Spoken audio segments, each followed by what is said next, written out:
All right, let's talk about a piece of technology that is, well, totally reshaping the internet and even our money. It's called peer-to-peer, or P2P. Now, the idea itself is super simple. What if we could connect directly with each other and just cut out the middleman? Today, we're going to explore how that one thought grew from old-school message boards into the engine that powers the entire world of crypto. So where does all this start? It really begins with just one word: peer. At its absolute core, it just means equals. And that single idea that every single person in a network can be an equal participant, that's the foundation for everything we're about to dive into. It's a pretty radical shift from the top-down systems we're all used to. And this is where you really see that difference in action. On one hand, you've got this centralized system we all know, where a bank or a big company sits right in the middle, controlling everything. But in a peer-to-peer system, it's more like a web. Everyone is connected directly, and that powerful middleman, well, they're just gone. So what does it actually mean to operate without that middleman? You know, it's not just some small technical tweak. It's a completely different way of thinking about how we connect, how we share, and how we transact online. This is the heart of it, right here. A network where you and I can interact as equals, without needing some third party to give us the okay or to supervise what we're doing. This is exactly the vision that sparked Bitcoin. The idea that you could build a global financial system that, just doesn't need a bank.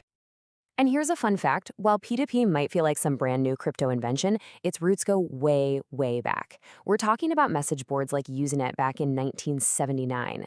Then it absolutely exploded with file sharing in the 2000s. And then, bam, in 2009, Bitcoin took that same decentralized DNA and applied it to money. So it wasn't really a sudden invention, it was an evolution. Okay, but how does a network full of equals actually work? Like, how does it not just turn into total chaos? Let's pop the hood and take a look at the engine that keeps this whole thing running. The secret sauce is really in how the rules are defined. You see, in the old model, you've got a central server that gives you stuff, and then you, the client, you take it. Simple. But in a P2P network, everyone is both. Every single person is a client and a server at the same time. You're taking from the network, sure, but you're also giving back to it. And that one simple change, while it has this huge advantage.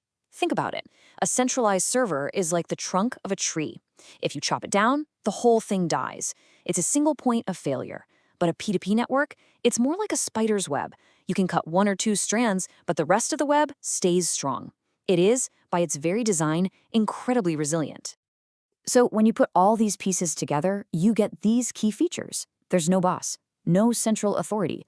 The whole network has to be flat, kind of like a mesh. And the glue that holds this open, decentralized thing together, it's reciprocity. It's give and take. The whole network works because the incentive is built right in. You help others because, hey, others are helping you. Okay, so we've got the theory down. But where is this tech making the biggest waves right now? The answer is decentralized finance, or DeFi. And this is where P2P stops being just an idea and starts to look like a real challenger to the entire traditional banking system. And to really get why, we have to look at the problems with the old way of doing things. Traditional lending, for example, is just full of problems. We're talking about crazy high fees that go straight to middlemen, millions of people being locked out of the system, and, a real lack of clarity on how it all actually works. P2P lending just flips this whole model on its head. A borrower asks for a loan on the blockchain, and lenders, who are just other people like you and me, can choose to fund it directly. The real magic, though, is the smart contract. Honestly, just think of it like a super smart vending machine. It's just code that automatically handles everything, sending the money, collecting payments, all of it. No bank, no paperwork, no middleman. It's incredible. But of course, this vision of a perfectly smooth, frictionless world, it's not the whole story. Like any really powerful technology, P2P has a flip side. So it's time for a little reality check. What are the real-world pros and what are the serious cons? And this is where we find the real tension. On one hand, the promise is just amazing, right? A network that can't easily be attacked, a world where we don't have to rely on banks. But on the other hand, the problems are just as real. How do you trust a stranger on the internet without a bank in the middle? And how do you make sure the privacy it offers isn't used for, shady stuff? It seems like for every big advantage, there's a serious challenge right there with it. This all leads to a really fascinating paradox. The whole point of P2P in crypto was privacy and freedom. But now, as governments try to crack down on crime, they're putting massive pressure on the crypto exchanges to collect user data. And that push from regulators, it goes directly against the founding ideas of the whole P2P movement. So, where does all of this leave us? Well, to really understand where P2P is headed, I think we have to see it as something much bigger than just a technology. It's really about a fundamental shift in our culture. There is a quote from the source material that just hits the nail on the head. It says that P2P is not only a technology, but also a cultural change. And that's the key, isn't it? This isn't just about code and servers. It's about a whole new way of thinking about power, about control, and about how we connect with one another. At the end of the day, this is all part of a bigger trend towards a more decentralized world.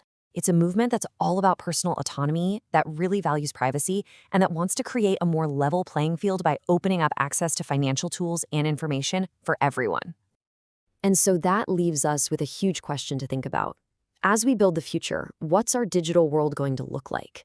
Are we going to stick with a world controlled by a few big players in the middle, or is the future truly peer-to-peer?